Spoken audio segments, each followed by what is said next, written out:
Hello everyone and welcome back to another video.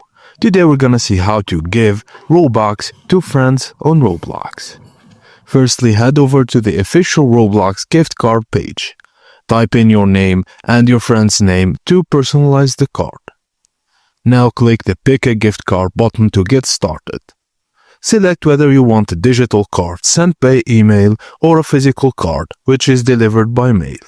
Pick your preferred currency. Now choose a fun and themed card design to your friend that will love. Choose how much Robux credit you want to load onto the gift card. You can do $10, $25 or $50. Enter your friend's email address and choose the date you want your gift card to be sent. Perfect for birthdays.